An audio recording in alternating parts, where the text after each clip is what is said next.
applause, everybody. Woo! Woo! Hey, Misha. Woo! There's Oh, man! Woo!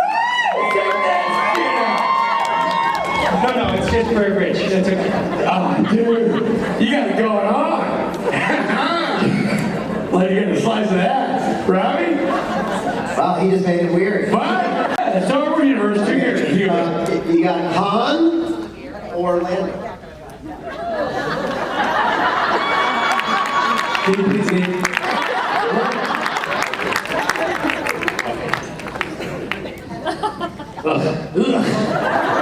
Gross. Hi, everyone. Oh. You all look so cheer. There's all these empty seats. Are those assigned seats that people are not taking advantage of? I feel like you shouldn't have to sit in the back if somebody has been so rude as to vacate their seat. You should be able to, right? Should we have a mutiny here at Creation Events? I would like to end this panel with, I would like to see at least 3 fist fights before I leave. Can we make that happen? Okay, great. What am I going to talk about? Well, it was interesting driving around here. I came to Disney World for the first time when I was just 4 years old. I was 4 years old. And my parents were separated at that point. Why don't I tell you my entire life story? And I was at my dad's, like I would go visit my dad for a few days and then be with my mom for a few days, and I was at my dad's. And my dad lived with a bunch of roommates. This was the 70s, they were hippies. And one of my dad's roommates had a couple of kids and they were going to Disney World. And my dad said, hey Misha, do you want to go to Disney World? And I was like, yeah. And they're like, all right, great, we'll hop in the car. And it was a Honda Civic, and it was a 3-day drive with this dad and these 2 much older teenage kids that I did not know at all. And it was the first time I had ever been away from my parents. And I kind of, in my like child's brain, thought like it was down the street. and I was like absolutely horrified when we like had the first night of sleep in a motel, and then I was like, hey, you know, this is before cell phones, this is before FaceTime. There was no like checking in with mom and dad. I don't think my mom even knew that I had been kidnapped. And then we got to Disney World, and I at some point wandered off, and like I saw some giant Mickey Mouse, and I was like, whoa, that's cool. And then I wound up like a bit lost at Disney World as a 4-year-old, wandering around with a family that I didn't even know, trying to find me. And when the dad, who was this like very rough first-generation Armenian, found me, he beat me. So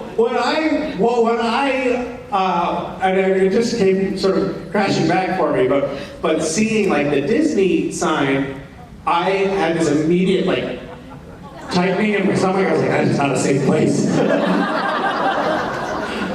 So that's where I'm coming from. So welcome. Yeah, thank you. Thank you. What? Those of us, some of us who live here think the same. She said some of us live here and feel the same. Wow. Way to ruin the magic. God, Jesus, what a bitter crowd. They're yelling out at me, there is no magic. There is no magic here. And Santa's not real either. I'm just kidding, Santa Claus is real, folks. And that was the day I found out. It's supernatural. Hi, can you help save me from myself? I will do my best, sir. Thank My name you. is Vicki. Love you. Hi. Phenomena like this, like Supernatural, like Star Trek, where the life of the show and the cult and the growing of this amazing family are very weird, and I'm a part of all of them, and I was wondering for you, what's the strangest and or most compelling part about being a part of a phenomenon like this? Well, you're right. You are weird. I was just talking about this back in the hallway here moments ago. What a strange phenomenon it is that this is still happening. And I think a lot of people don't realize that the show is over. But we have this really fascinating little experiment that continues to evolve, and I think that creating a subculture and a community where people actually, there's actual community embedded within this subculture, right? So people have a network, a social network, and they feel like they know each other, and they take care of each other, and they share common weirdness. And all of that, I think, is really lovely to be a part of. And I think that those of us who, I was saying back in the hallway, that if you think about it, like the top billed cast from Supernatural show up at these conventions, right? You know, like the people who are the series regulars or whatever. But then there are a lot of other supporting characters from the years on the show who show up who aren't necessarily like the biggest characters from the show, but they're actually actors who have personalities who mesh well with this community and with our group and our energy. And so it's like this self-selecting group of weirdos, I think, both on the cast side and in the fandom. And I think that that's all really lovely. I don't know, I find it all fascinating, actually. And I like talking about it too, like, what the fuck is going on? It's fascinating. But I have really enjoyed it, and I've also gotten a lot of benefit out of it. Like, I feel like we have collectively done a lot of, we have engaged in a lot of charitable enterprises and raised a shitload of money. Actually, that's a great, thank you for that, like, softball, because I was gonna talk about this. Random Acts, which is a nonprofit that I started in collaboration with fans of Supernatural, we just did a fundraiser that was inspired by the hurricane in North Carolina. And then as we were launching that fundraiser, we expanded it because we realized, oh, there's a hurricane coming and hitting Florida. So we raised $36,212. Now, hold before you apply. Here's the extortion portion of the program. So, a lot of that money came from people in North Carolina who really cared about their neighbors. Not as much money came from people in Florida. Many people had a lot of damage, sustained a lot of damage, but FEMA only can give so much, so a lot of people are left in the lurch. And we're able, at Random Acts, we're able to give all of the money we raise with no administrative fees to individual families that need help and specific help. And so if we get to $40,000, then that will trigger a match from Creation and from the Supernatural cast that will get us to $70,000. And if we could do that this weekend, that would be really great. And if we do it this weekend, it's because of you. And if we don't, it's because of you. So let's try to do it. Can you put up the QR code? Look at that technology. Does anybody have a cell phone? This would be a great time to show me the camera feature on your cell phone. Just point it at this QR code and just make a small donation. If you could all collectively do it, let's see, like it was $36,212 a moment ago. Let's see what we can get to. And I'll talk about interesting things, I promise. Well, or actually, I'll talk about such boring things that you'll want a distraction. So this will help. Let's see if we can do it together. There's enough people in this room. We can get there. We just need $3,780.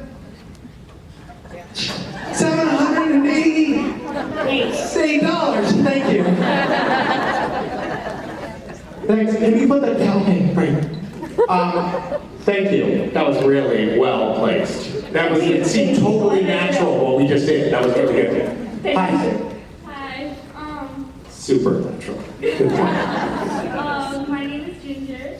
Hi, Ginger. Hi.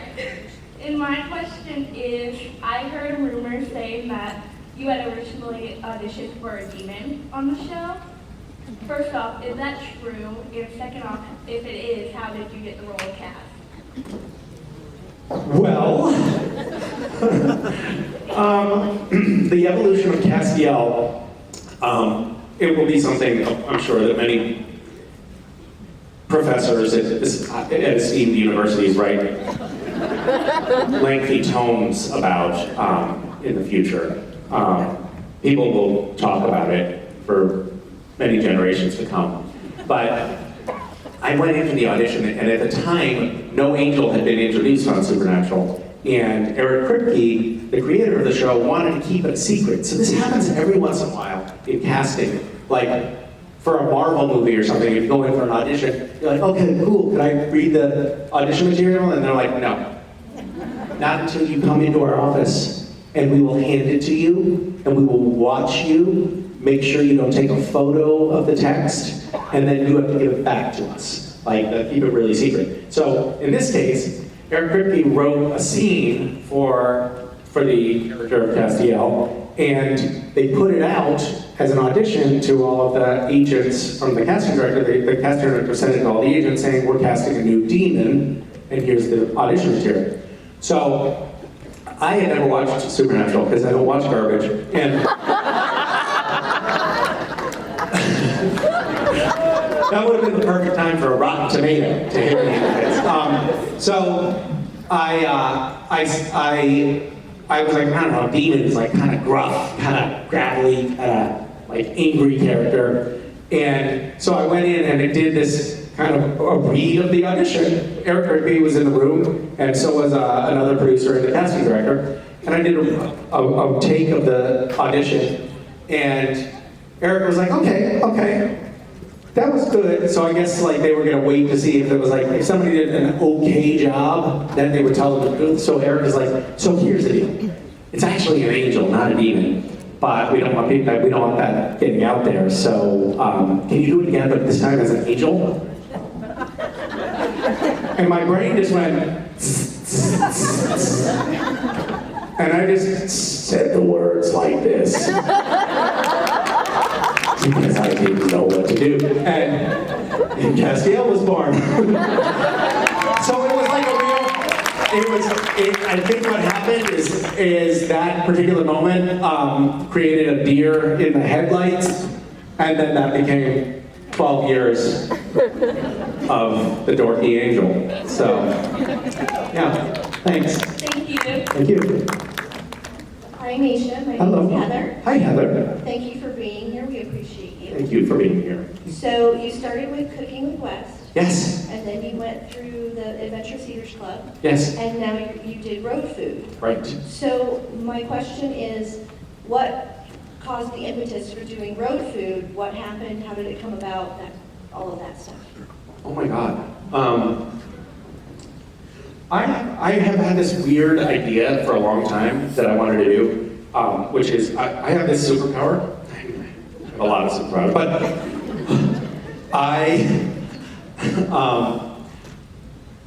if someone is like, man, I want to make dinner, but I don't have any groceries, I'm out, like there's nothing here, I can like go in the kitchen and make something surprisingly good out of what appears to be no ingredients. And so I always had this idea of a show I wanted to do, which is just like, it's called What's for Dinner? And I just show up at people's houses, unannounced, strangers, and then say, hey, I'd like to make you dinner. And then go into their cupboard and just make some dinner. And then talk to the people and have it be kind of like an ethnography, like kind of a way to explore different cultures and subcultures across America, but a chance to like really get into people's lives in their homes and put my dirty little fingers all over their personal belongings. But I thought that that would be a really cool conceit for a show. And then by some coincidence, the producers of that show approached me and were like, hey, we want to do the show about like exploring food, but it's really like the food is a lens into subcultures and communities and politics and it's more of an ethnography than a food show. And I was like, well, I kind of wanted to do that forever. That sounds great. So it dovetailed with something that I had been fantasizing about. I fantasize about a lot of things, but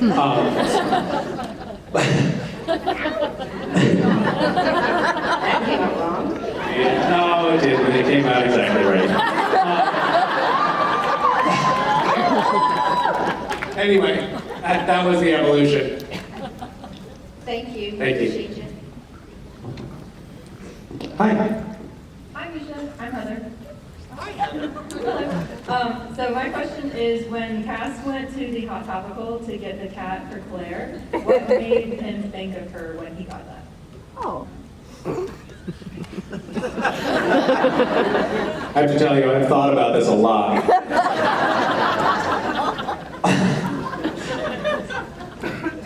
Couldn't believe it when I found the angry cat in my garage recently. I was like, oh my God, there's the angry cat in the show. I didn't remember stealing that.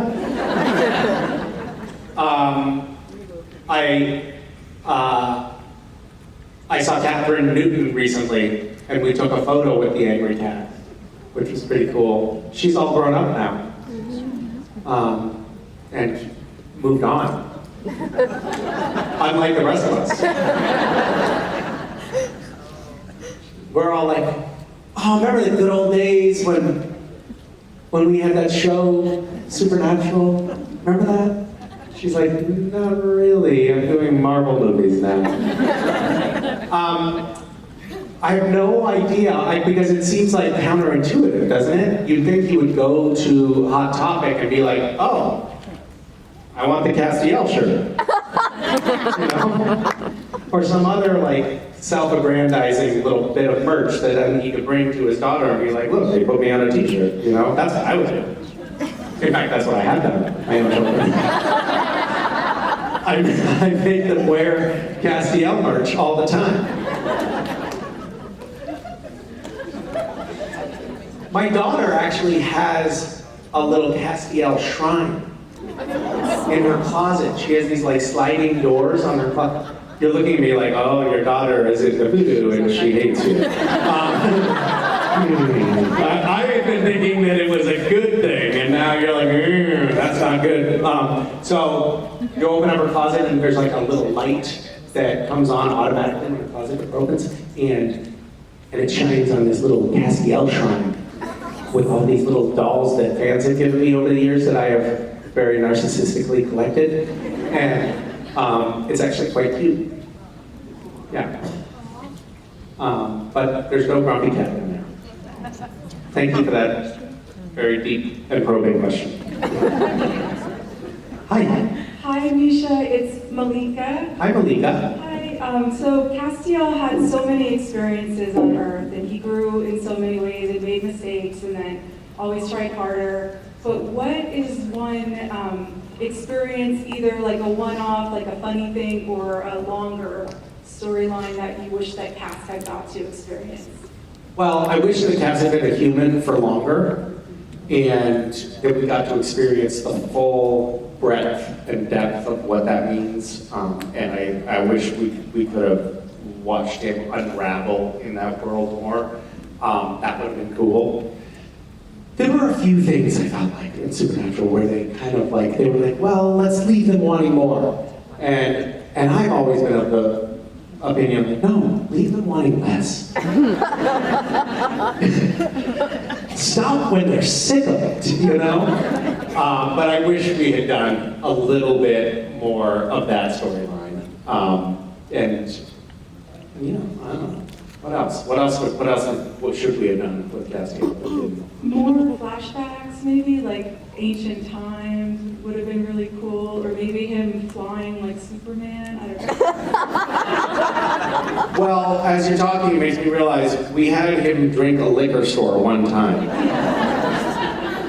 But why didn't we have like Castiel on acid? That would have been.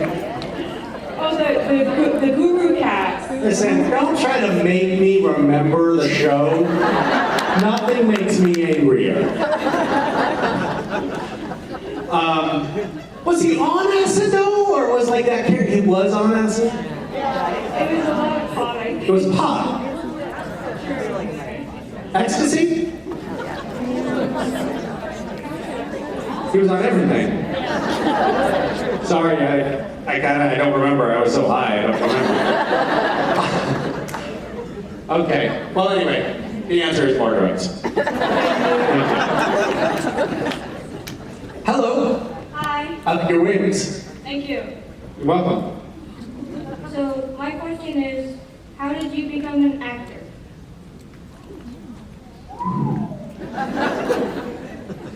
I don't really know how it came about. My mother did like community theater when I was a kid, and she did storytelling. So she would like go to schools and tell stories to assemblies of children, and did that kind of performance. And she never made any money. Like I think the whole time I was growing up, she probably made $5,000 over 18 years. You know, which is hard to raise a family.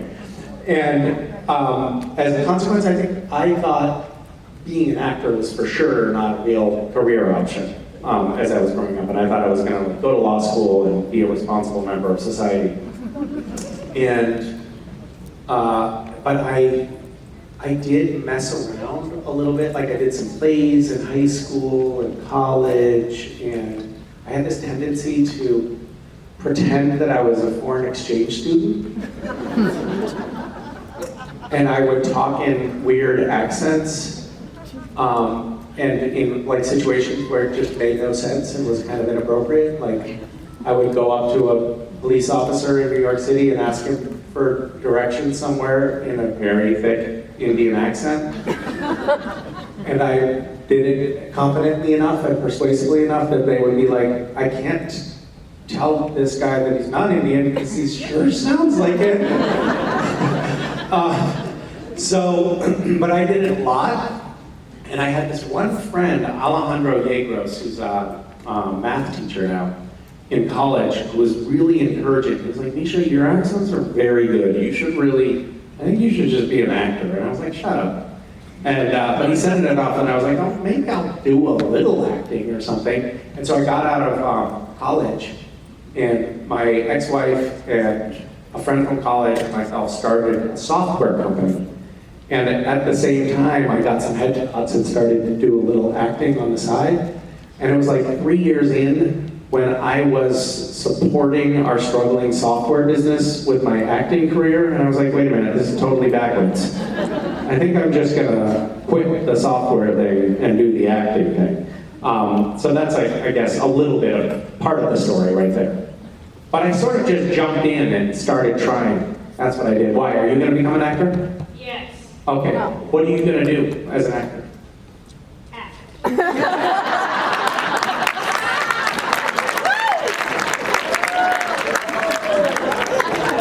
I feel like if we ever need a young Castiel, it would be perfect for the role.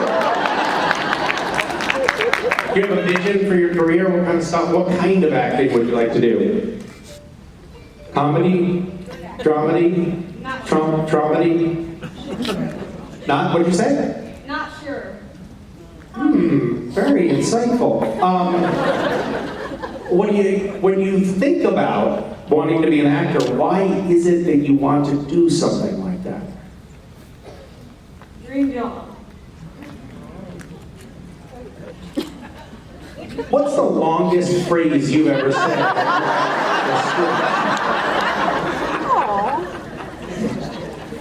Like that.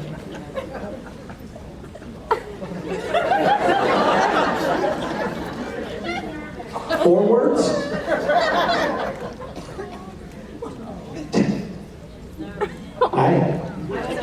I don't know. Great! Yay! What's your name? Cecilia. Cecilia, well, I wish you every success in your pursuits. And here's my advice for you as you pursue this harebrained idea of yours. Just have fun with it. That's my advice. Have fun.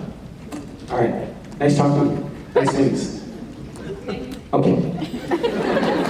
Hi. I'm Misha, I'm Christy. Hi, Christy. Kind of two-parter. You are my favorite character in the show, and Obviously. I got my passion for this through my husband. You are his favorite character, and Really? that's how he got me hooked on the show. Between the two of you, which one do you think likes me more? And we You were going to say him very definitively there. You're like, oh, definitely him. Really? So that sounds like a sort of almost unhealthy obsession that your husband has with me. well, it'd be more unhealthy if he was here and I wasn't. That's true. So you came along to support him in this? Is that what's going on? We're here for a girls' weekend, but also I like this husband of yours. I would too. Are there other girls involved, or is it just you and your husband? Got it. Makes perfect sense. that he ignited and everything is Your husband, or? I see that same passion in you with all of your charity work and everything going forward. What was the catalyst in your life to really push forward that foundation that you have for giving back? Thank you, by the way, for that brilliant prompt. Could we get the tally back up on the screen? Jeremy, we made $112? Wait, where's the website? Jeremy, can you put it up again? Oh. We made, no dollars. It's 39,000 something. Wait, we're refreshing.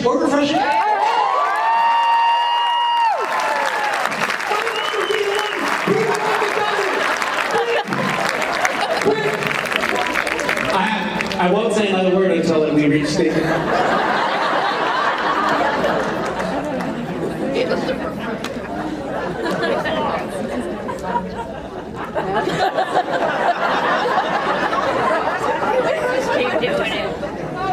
It's too annoying even for me.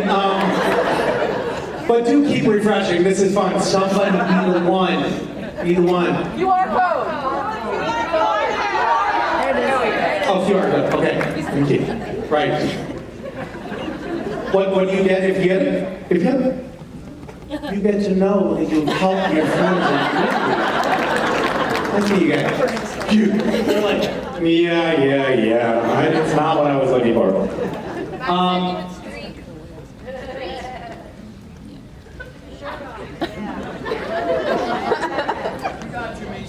Thank you. You did it? You did it too? Don't accidentally get too much. We're good. This is an exciting moment. We're gonna get there. I mean, mention.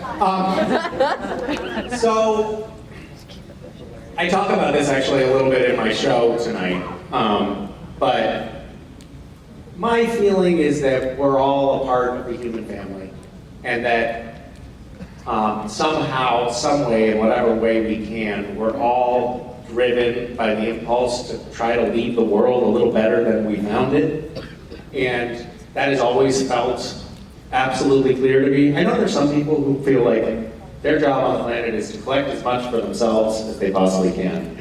I happen not to be wired that way. I happen to feel like the legacy that we leave behind is the contribution that we can make to others. And I just always felt like that was the main driving impetus behind what I wanted to do in my life, but also have fun and also mess with people. Yeah, I have other motivating factors, certainly. But I thought I was going to go to law school and go into politics and go that route, and I interned at the White House and was like, well, that's not going to work. This sucks. I remember you talking So about what else can I do? Last year you talked about the text message or the phone call at the White House, your intern year. Yeah, it was good because it told me, I should take a different approach. So I decided I would get on Supernatural instead. Use that to put QR codes up on screens. Refresh, let's see how we did. It's gonna update.